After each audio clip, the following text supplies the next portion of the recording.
I'm Eli Harris. I work at San Alphonsus. This is my background for, yeah, just what I've done with education and training. I went to UW, Washington. I'm from Wyoming, so UW is different there. Um, but that's why I did med school. I actually did my intern year at the Boise VA internal medicine program. I was a preliminary, so not a full internal medicine resident because I did anesthesiology residency and then a fellowship in Charlottesville. Um, I've been at San Alfonso for about 8 years. I've been the medical director here for like, I don't know, 4 or 5 or something. Uh, I've been on a couple of, well, I used to be with Echo Idaho recently, and I'm still happy to give talks or lectures. I do some other CME events sometimes, and then I'm adjunct faculty technically at the UW Med School and ICOM to basically just take med students for rotations. Um, but I'm happy to say I have no disclosures. Pain management's an interesting field. There's often financial disclosures in the pain field because of people speaking for different companies. And so I like to keep myself as unbiased as possible. Um, so the plan today is the topic is treating chronic pain. And so first, in order to treat chronic pain, first you have to understand it. So that's the first goal, and then understand general treatment strategies, and then more specific treatment strategies, and then we have time for questions or cases or something at the end. So getting right into it, pain. It's an unpleasant sensation typically associated with tissue damage. So acute pain protects us. Uh, it helps us prevent injury, and it has an actual function. That's why we have pain. Chronic pain does not have a protective function. It helps us in no way. It's a maladaptive process. It's defined as pain that persists beyond 3 months or pain that persists beyond what you'd normally expect tissue recovery time. Um, but it is not, yeah, it's not protective. It is a separate clinical disease, and it is typically a permanent clinical disease. You can improve chronic pain, but it is difficult to eliminate it. I always think these slides are interesting. I don't know if anyone else does, but there's a giant economic burden from chronic pain. I guess that's why I have a job. But more than $700 billion in the US, and 500 billion roughly is from medical costs, and almost 200 billion from work loss. So it has a big impact, and I'm sure everybody knows somebody with this clinical disease. So how does it happen? How does pain become a chronic pain? Uh, there's a couple of ways. One is having some sort of pain processing error. We see that with like complex regional pain syndrome, which is a classic chronic pain issue. Um, but it's not as common that normal clinicians see. Uh, Another example is painful diabetic neuropathy. That's basically a pain processing error.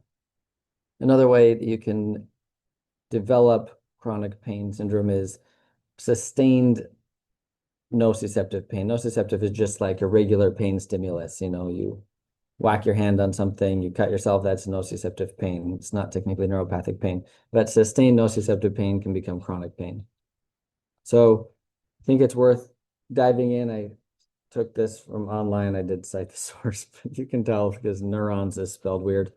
Um, but I think it's good to review. So primary or first order neurons, second order neurons, third order neurons. So first order neurons is from the sensory receptors in the periphery, and they synapse in the spinal cord.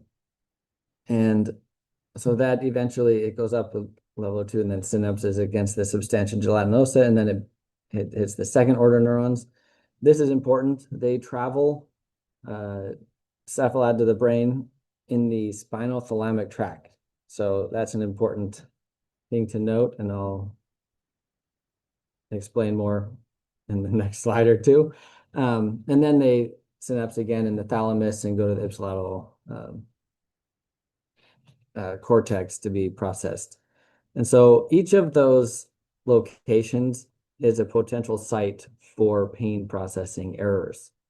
You get different receptor types. A delta fibers are typically the fast pain fibers. That's when you have a reflex from pain, like burning or something like that. C fibers are the slow pain fibers, and those are often associated with chronic pain. And A beta is typically not pain, that's more touch pressure. And A beta fibers are inhibitory for pain. So we're going to move to the next slide. So there's different mechanisms for creating the chronicity of pain.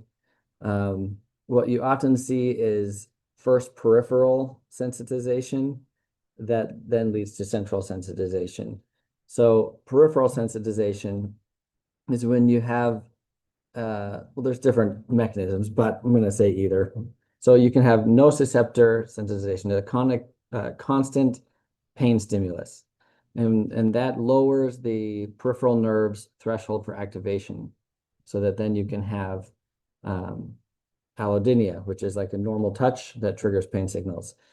In the periphery, the inflammatory mediators also cause the nerves to become more excitable. That lowers their threshold, and it can even create spontaneous pain. And so the peripheral inflammation and peripheral pain activation sensitizes the peripheral nervous system. And then the bigger problem is sensitizing the central nervous system. So you have the repeated neural activation of those slow pain fibers, and that specifically sensitizes the spinothalamic neurons. So that's called windup. It's when a stimulation happens above a certain rate and glutamate and other neuropeptides are continuously released, and this unblocks the NMDA receptors and allows an amplified and electric response. And I bring up those specific molecules because those are all targets for our chronic pain medications. But this is a major stepping stone in developing a chronic pain syndrome is central sensitization through this wind-up phenomenon. But the specific terms we use is hyperalgesia, where somebody is much more sensitive to something than they should be. Allodynia is pain elicited from a non-painful stimulus. And spontaneous pain, things can just hurt without any specific stimulus. And so it's this rewiring of the nervous system in the peripheral and central nervous systems that make pain very difficult to treat, and also difficult to stop. The inhibitory pathways become less effective. So that's a very simple chronic pain mechanism. You also hear of the biopsychosocial model of chronic pain. And that's because we just talked about the biology of developing chronic pain. You can have systemic inflammation, you can have anatomic changes, and then the big problem is the neuroplastic changes. But that leads to psychological involvement. Pain can be intensified by anxiety about the pain or depression regarding the pain. You can have fear avoidance behaviors, catastrophizing behaviors, and that all leads to a worsened cycle of worse pain and then worsened psychological impact. And then the social impact. People with chronic pain typically develop financial stress, social isolation. I kind of lump in the secondary gain opportunities into the social as well, because that chronic pain often leads to disability or other things like that. So when I see somebody in clinic, I think it's important to kind of talk about the general way that we evaluate somebody. So there's a lot of different ways that people report their pain. The pain becoming a fifth vital sign in hospitals made it so everybody basically has to report a VAS score. That stands for Visual Analog Scale. So that's the faces, happy to crying that you see, and somebody has to mark a number. So you get a 0 through 10 for the VAS score. Okay, back to the presentation, and can you hear me okay? Yes. Okay, Yes. but stop me again. So yeah, pain assessment. Um, so VAS scores, brief pain inventory is more helpful, but it takes longer. Typically, we have medical assistants do this on intake. It's a 5 to 10 minute questionnaire that measures pain severity and how it interferes with daily life. PEG scale we also use, especially when prescribing medications. That stands for pain, enjoyment, and general activity. It's a brief tool. Each of those gets a 0 through 10 score, and then it's averaged. So that's your PEG scale. But that measures some sort of functionality with chronic pain. If you really want to dive deep, then there's things like the Oswestry Disability Index. That's the standard questionnaire that measures how low back pain affects daily life. It looks at 10 like everyday activities, and it gives somebody a percentage score, and it goes anywhere that classifies the disability. It goes from minimal to bedbound, basically. So it gives you a number score. But that's what often drives disability ratings. And I'm not talking about disability. We're talking about pain. So yeah, having some sort of pain assessment. That's not anything I do. We just get these numbers and then we can talk about it. But when we see somebody, getting a good pain history is important. Like, when did it start? Where is it? Radiating factors, etc. But specifics in the history, I like to figure out what the limitations are. Sometimes when you see somebody with chronic pain clinically, they might have lots of different areas of chronic pain. Like, I think I had shoulder surgery, so my shoulder hurts. I had knee surgery for my knee hurts. Not that surgeries should cause pain, but that's often how it works. Um, and so I like to ask people, what is the main limiting pain factor? What should we focus on? Uh, and that kind of helps to focus things. But figuring out what their functional limitations are is important. Physical exam, in my opinion, is important. These days in clinical medicine, it's kind of less and less important because we have so many imaging modalities, and the history is more important anyway. But for pain, there's a couple reasons to do a physical exam. One is to actually get the physical exam. If somebody has sacroiliac joint pain, there's specific provocative tests you can do to find out if that is what is causing their pain.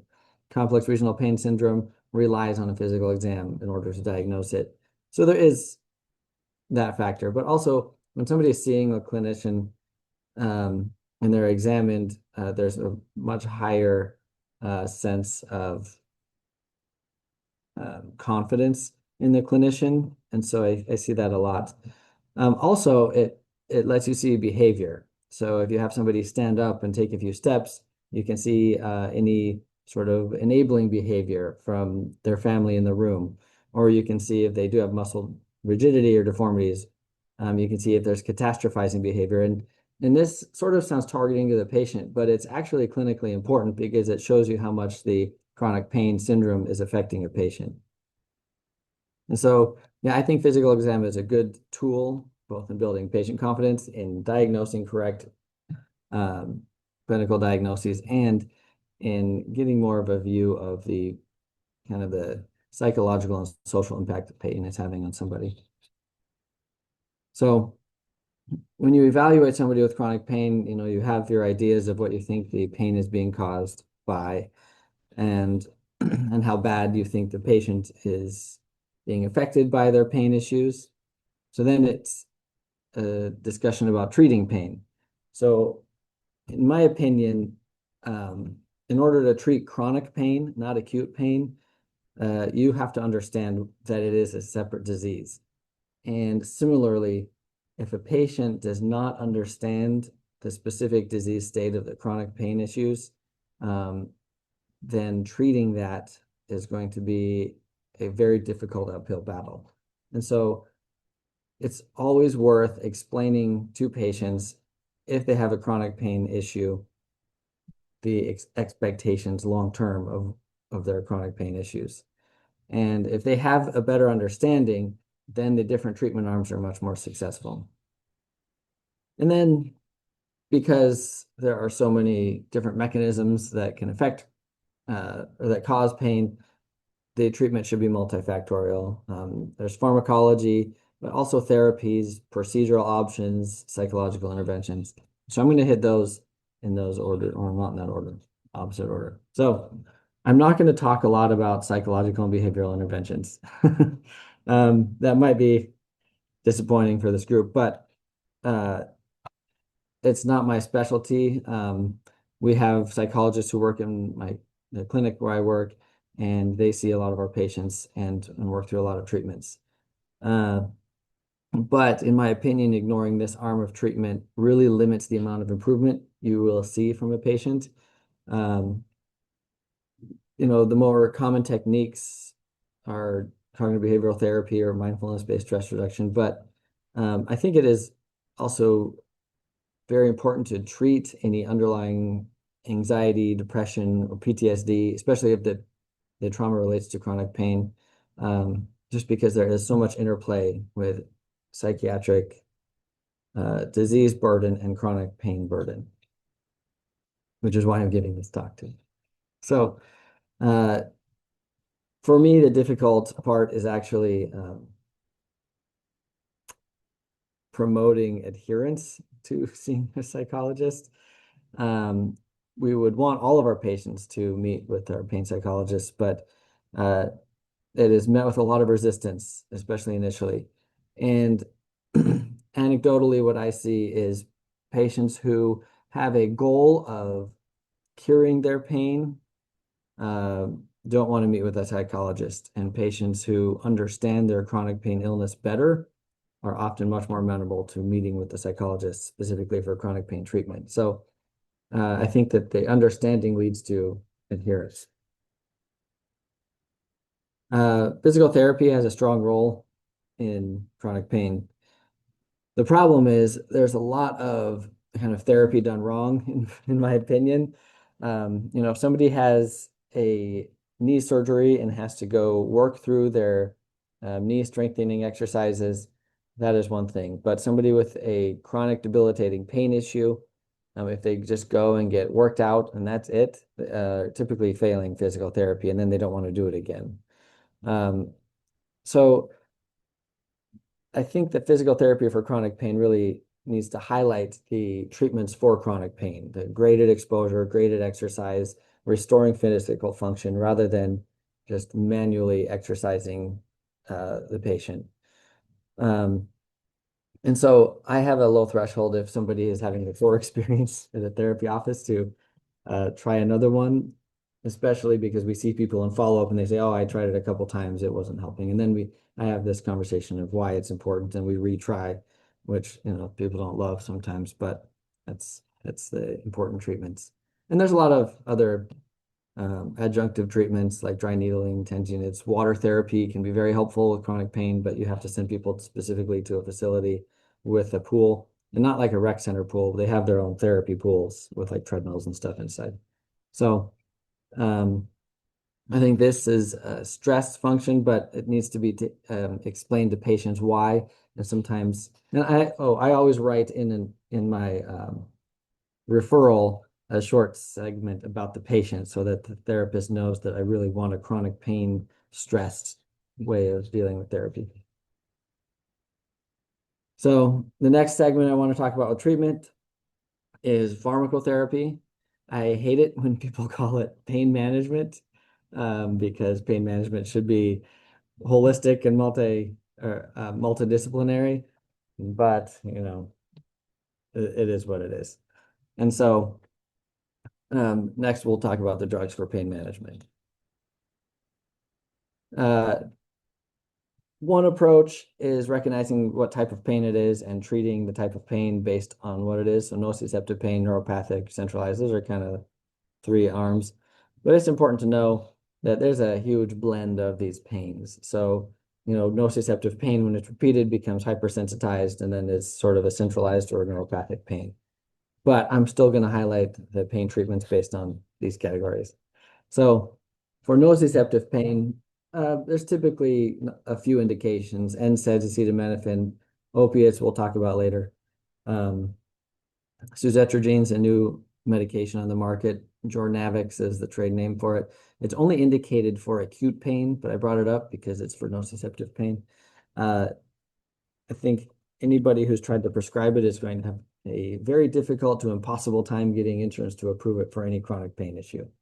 And then topical medications can also help with any sort of nociceptive pain, especially if it's a superficial pain like, hand arthritis. Neuropathic pain. So it seems like in chronic pain, neuropathic medications are tried more than anything else.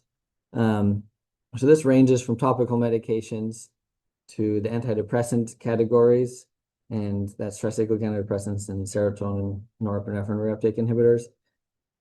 Anti-epileptic drugs are a big category for neuropathic pain treatment. I'll highlight gabapentin and Lyrica a little later. I just wanted to bring up the atypical medications, the anti-epileptics. So for like trigeminal neuralgia or facial pain, carbamazepine is kind of the gold standard, but oxcarbazepine is used.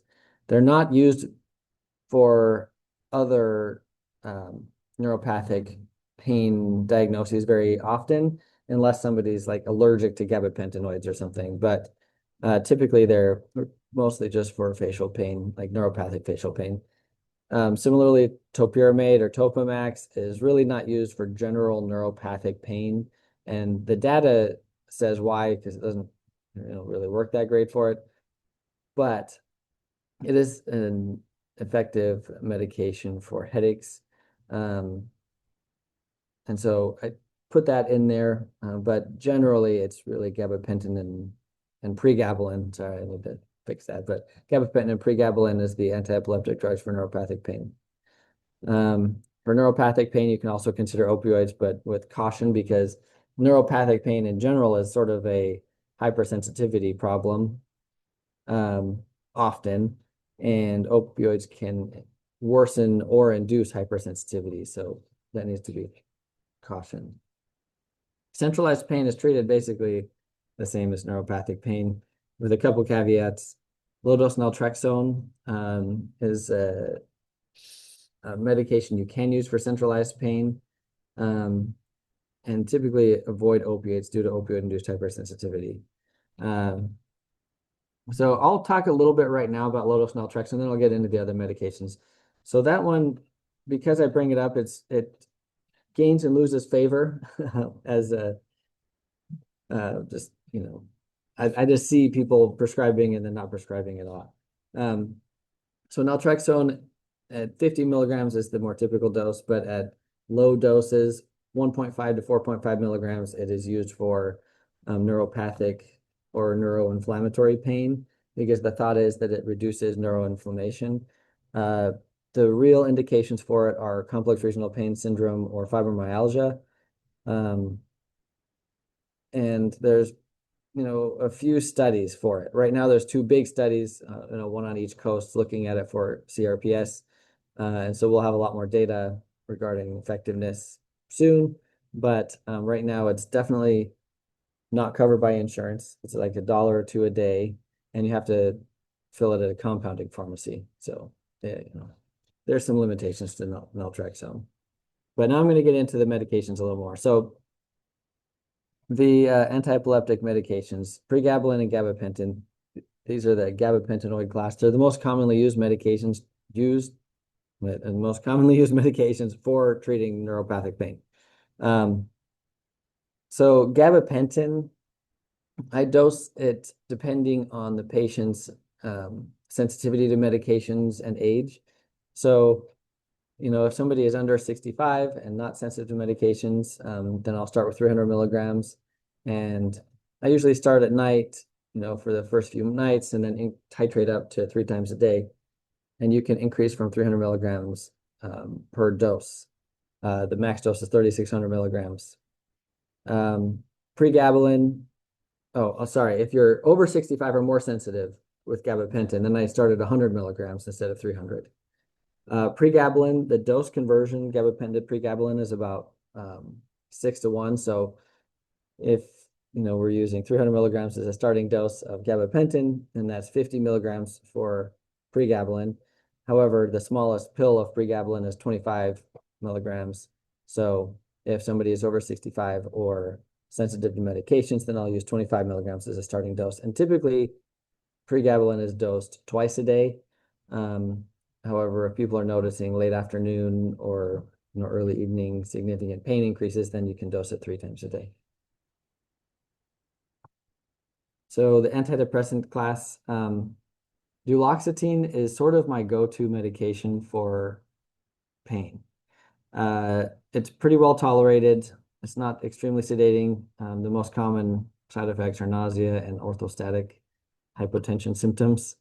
But I start conservatively. I start at 30 milligrams once a day for like a week, sometimes 2 weeks, and then increase to 60 milligrams.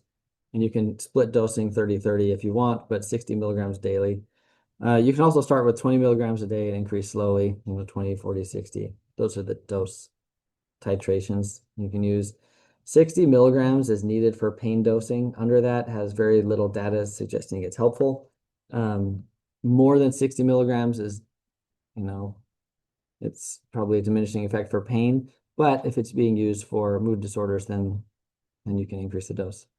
The tricyclic antidepressants are often used for pain, very commonly, headaches especially, but any neuropathic pain. Amitriptyline is sort of the oldest and most potent of those, usually the least well tolerated. More people these days are using nortriptyline or even desipramine because they're better tolerated. And so like if you're using nortriptyline, I start at 10 milligrams. If you're concerned about side effects, 20 milligrams. If you're 25 milligrams, sorry, if you're not, but you can titrate that and take it at night because they're very sedating. But specifically, they are anticholinergic medications. And so caution with use in somebody over 65 because of the associated mortality risk with anticholinergic medications. They're also very poorly tolerated. So, we use them, but they are what they are. And another important note, for any antidepressant prescribing, you should educate patients about the black box warning of increased risk of suicidal thoughts anytime you prescribe something, even for pain.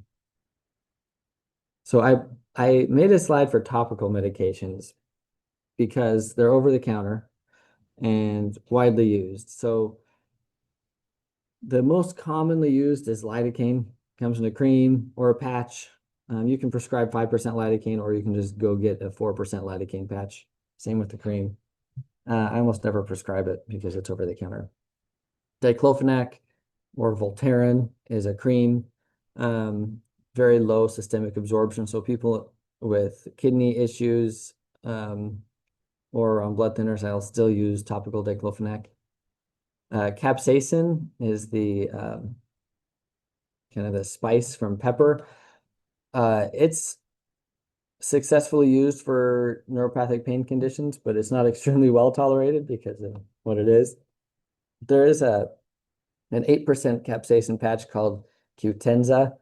It's FDA approved to treat neuropathy or painful diabetic neuropathy, but you can't prescribe it. You actually have to administer it because it sort of burns the skin. So you have to, wipe lidocaine all over the area you're going to use it, leave it for a while, then wipe that off and apply the patch, and then it turns the area bright red. But it's an effective treatment. You just have to reapply the treatment every 12 weeks indefinitely. But that's another tool. There was a meta-analysis not too long ago looking at compounded agents for pain. So the most common request I get for compounded medications is postherpetic neuralgia.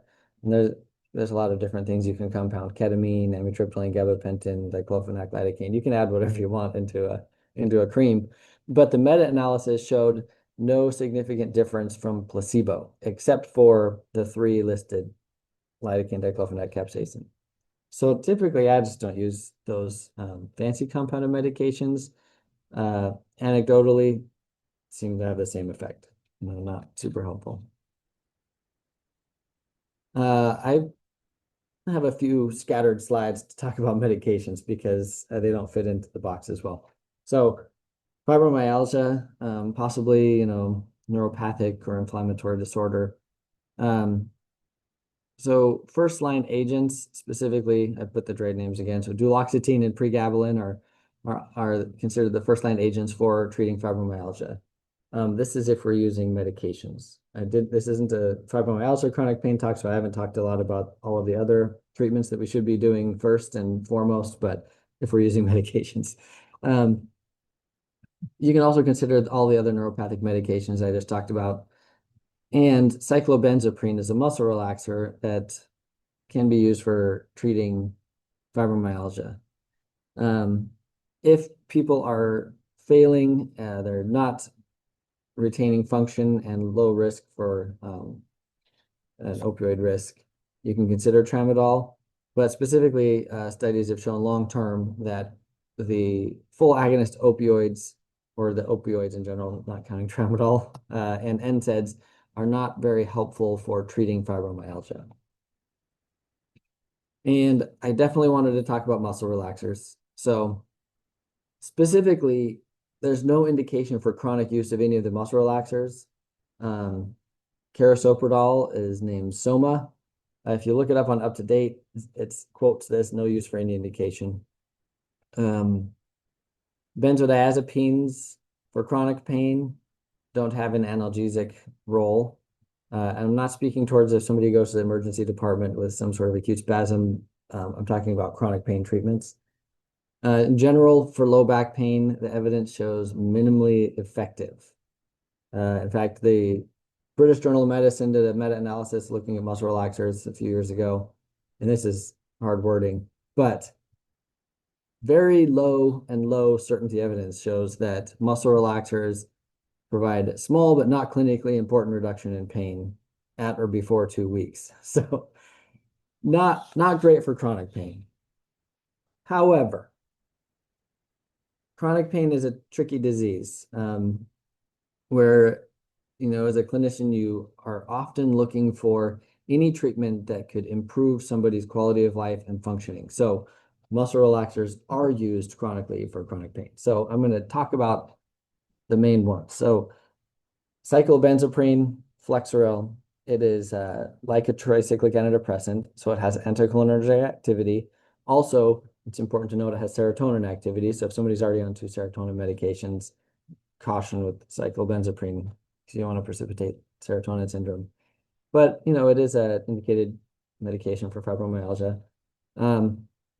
Baclofen and tizanidine are the most commonly used muscle relaxers for spasticity, like a spinal cord injury or MS, something causing significant spasticity. People will be on baclofen and sometimes use tizanidine for breakthrough. Methylcarbamol is probably one of the more commonly used muscle relaxers these days because it is a lower side effect muscle relaxer. It's lower potency, but it's used more because it's safer. But again, minimal efficacy for low back pain, according to the evidence. I guess I'll bring up an instance where I've prescribed muscle relaxers. So like complex regional pain syndrome, I've had somebody complain that their foot spasms keep them up at night, and then poor sleep leads to more pain, and it's kind of a vicious cycle. And so I've used tizanidine in those circumstances, hoping like tizanidine is alpha-2 adrenergic, so maybe it has some neuropathic properties like clonidine or Precedex. But so I've used it for different indications like that. Something important to note with muscle relaxers, though. So they're used a lot. If you see somebody back in clinic and they're not really helping them, but they're still taking them, I think that's a time to stop the medication. If it's not helping, there's no reason to be on it. Admissions to the hospital for encephalopathy due to polypharmacy are almost always related to pain medications in some way. So reducing the polypharmacy burden whenever possible is a good idea. So that just leaves pain management. So opioid medications specifically are indicated for severe acute pain. They don't have an indication for chronic pain. Um, I've shown this before, but I like this uh, this link, so I share it. For chronic non-cancer pain, uh, there's a good review article on Medscape that it looks at a lot of the different randomized control trials and the reviews and the industry sponsored studies and open label studies just to kind of have a big this is the data in one place. So the problem is there's no good data showing that opioids help long term with reducing pain or improving function. The studies are not very generalizable. The pain response is not robust, and there's a high attrition rate or people dropping out over time.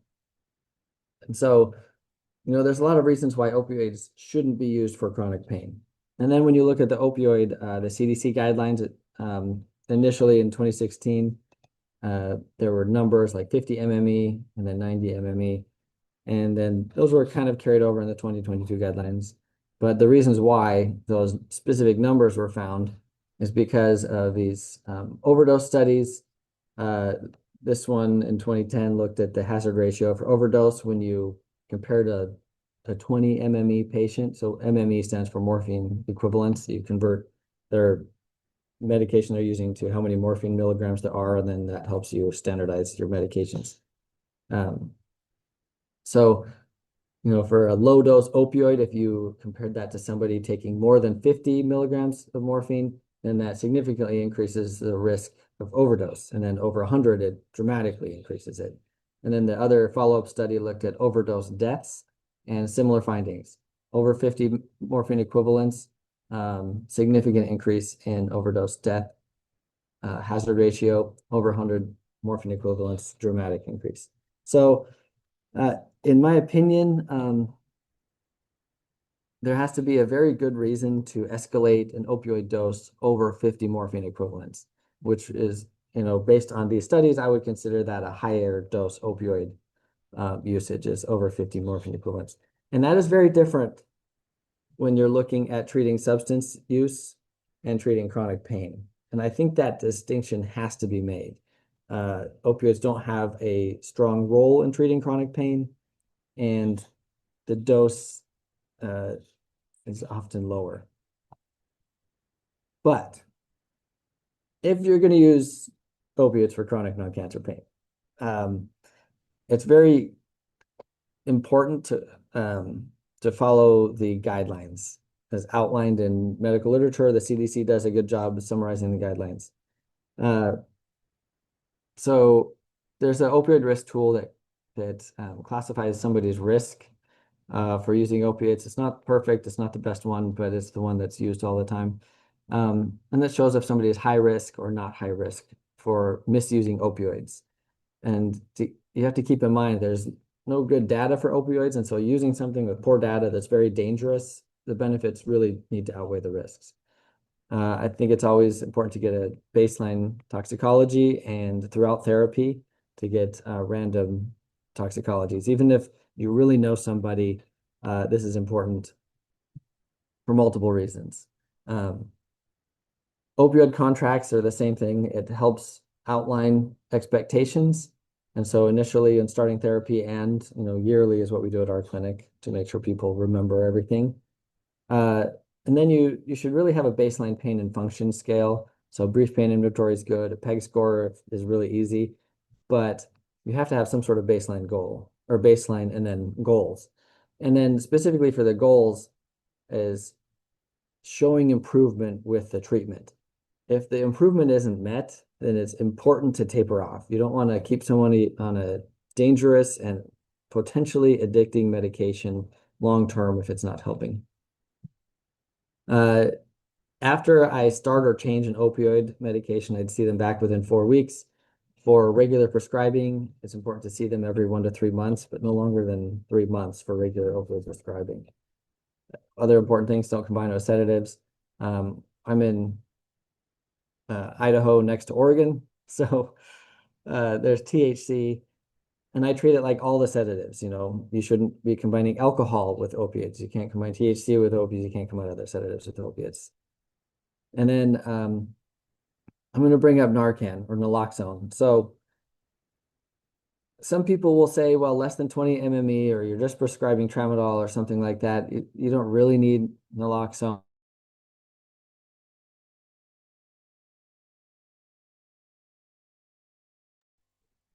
You may have frozen the last Uh-oh. minute or Okay. like 30 seconds. Okay. Well, it seems to be working now. Okay. So what, yeah, I'll just back up a little bit, and if I'm repeating myself, then that's okay. So I'll bring up for opioids, you have to meet treatment goals or you should taper off.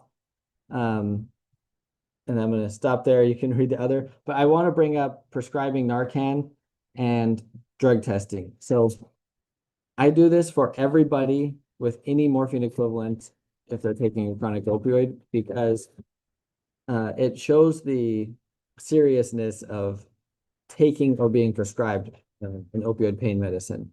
The less serious they think you're taking it, and the less serious they might take it, and that can become dangerous. So I prescribe naloxone for everybody and drug test everybody on an opioid or opioid-like medicine. And whoop, there we go. Yep, that's the right. So this is almost done. Actually, maybe I'm going to talk about buprenorphine a little bit because that is an important medication in this panel and in this series. So I don't have a slide about this, so just let me know if you can't hear me, and I'll try to backtrack. So buprenorphine for chronic pain. This is not buprenorphine for other indications. This is just for chronic pain. So there are a lot of opinion articles saying that buprenorphine is safer and just as effective as other opioid medications, which I would generally agree with. However, if we extrapolate the data we have for opioids, that means if it's similarly effective, it's not very effective. There are some placebo-controlled studies looking at transdermal formulations, so the patches, and typically the dose according to the patches, 5, 10, 15, 20 microgram per hour treatments. And those showed improvement compared to placebo and compared to baseline, but they're not very well powered. And, it's like two studies or something.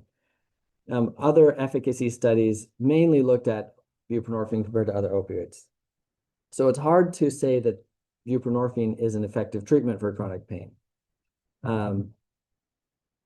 There's very little data for non-transdermal buprenorphine. So buccal sublingual buprenorphine was shown to be effective for acute pain in a couple of studies.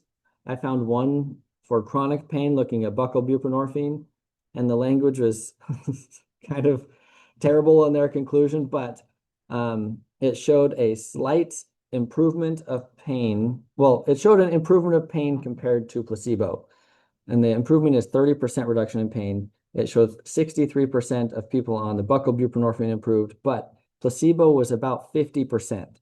And whenever placebo is dramatically higher than our expected placebo, I become a little bit suspicious. And also, 63 versus 50%. I don't know. So I'm on the fence about buccal buprenorphine for chronic pain. Also, it showed that both of the treatment group and the placebo group had an increase of pain from their initial drop to week 12. It was a little worse with placebo, but barely worse. So the data for buccal buprenorphine for chronic pain is not currently excellent. And then also to consider that the side effects for opioids are dose dependent. So buccal buprenorphine is typically a much higher morphine equivalent dose than a transdermal formulation. So I've definitely not routinely used non-transdermal buprenorphine for chronic pain. And, I'm almost done with this lecture, and then I definitely want some comments on stuff. So this is all in one slide. I am an interventional pain management physician. So this slide is a significant portion of my life, but I'm not really talking about it today because I think for this lecture series, just understanding chronic pain and the non-interventional treatments is more valuable. However, it's important to know there are interventional options. You hear of injections all the time, nerve blocks, epidural injections, sympathetic blocks, joint injections. There's a whole variety, and it depends on what the actual problem is. We try to identify the problem and then treat the underlying issue. There's a lot of investigational injections, like PRP for non-indicated joints or stem cells or peptides and things. So anything without data or without clinical data, it's hard to recommend, but there's a lot of stuff out there. Radiofrequency ablation is a common pain treatment. Data depends. So for axial spine pain, it's okay. For more investigational joints like shoulders, knees, SI joints, hips, you can do radiofrequency ablation for pain. For the spine and all the things I mentioned, it's not a permanent fix. It just reduces pain for anywhere from 6 months to like 4 years, and try to get people into therapy and work on their other chronic pain burden. And that's when you see actual improvement long term. There's some permanent ablations like a vertebrogenic axial pain. That's a permanent RFA ablation. And there's a lot of research being done on RFA procedures right now. I think it's important to highlight corrective procedures because, it is nice to try to fix something. And in the interventional world I live in, there's a lot more corrective procedures than there used to be, like minimally invasive SI joint fusions or spacers or things like that. But I also think it's important to know, even up to spine surgery, correcting chronic pain is nearly impossible. It's good to reduce to help someone to be more functional, but if people have realistic goals and expectations, then they're much more likely to be successful long term.